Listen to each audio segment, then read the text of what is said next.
Narito na ang PTV Balita ngayon.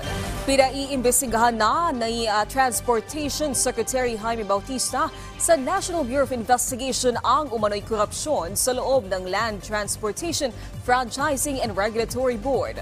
Ayon kay Secretary Bautista, nagpadala na siya ng sulat sa NBI upang magsagawa ito ng independent investigation. Una nang isiniwalat ni dating LTFRB Senior Executive Assistant Jeffrey Tumbado na dawit umano si suspended LTFRB Chairman Teofilo Guadis at ilang kongresista sa lagayan scheme o under the table. Ayon kay Tumbado, nagsimula noong Marso ang talamak na korupsyon sa LTFRB para makakuha ng permit, prangkisa at iba pa ang ilang motorista. Nagpatupad ng total deployment ban ang pamahalaan para sa mga overseas Filipino workers na nais magtrabaho sa Israel. Ayon kay Department of Migrant Workers Officer in Charge Hans Leo Kakdak, bawal munang magpadala ng mga Pilipino doon.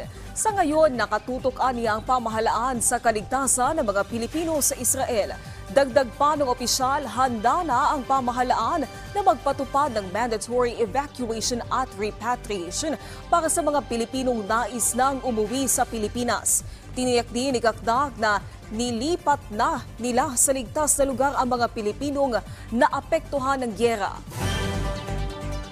Samantala, alamin natin ang ibang balita mula kay Jessie Atienza ng PTV Cebu. Salamat Naomi ug maayong adlaw. Nagmalampuson ang gipahigayong 11 jail-based rehabilitation program sa Dakbayan sa Mandaue.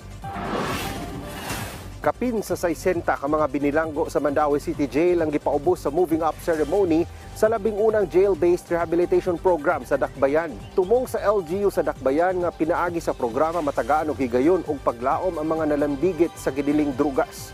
Mga binilanggo nga adunay kaso sa paggamit og pagpamaligya og gidiling drugas ang gipaubos sa programa.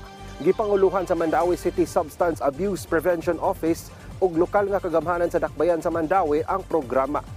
Samtang sa laing bahin kagamhanan sa probinsya sa Sugbo magpahigayon og feeding program alang sa mga tinun-an sa mga pampublikong tunghaan sa tibuok probinsya.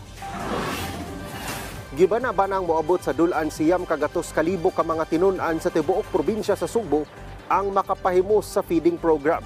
Kini ang nasabutan ni Cebu Governor Gwen Garcia ug mga stakeholders sa ilang panagtigom niadtong Oktubre 9 sa Kapitolyo. Sugdan ang pagpanghatag og libreng lugaw sa mga tinun-an gikan kindergarten hangtod sa grade 12 sa umaabot nga Nobyembre 15 sa tanang pampublikong tunghaan sa probinsya. Muabag sab ang National Food Authority pinaagi sa pagsuplay og bugas alang sa feeding program og ipahigayon kini matag Lunes hangtod Biyernes sa mga tunghaan hangtod mahuman ang school year. Mapasalamaton sab ang kadagkuan sa DepEd Region 7 sa maong programa sa probinsya sa Sugbo aron walay tinun-an nga mangutman. At yan ang mga huling balita mula sa PTV Cebu. Ako si Jessie Atienza. Balik sa inyo, Naomi. Daghang salamat, Jessie Atienza. At yan ang mga balita sa oras na ito. Para sa iba pang update, i-follow at i-like kami sa aming Facebook at Twitter accounts at PTVPH. Ako po si Naomi Tiburcio. Magandang hapon.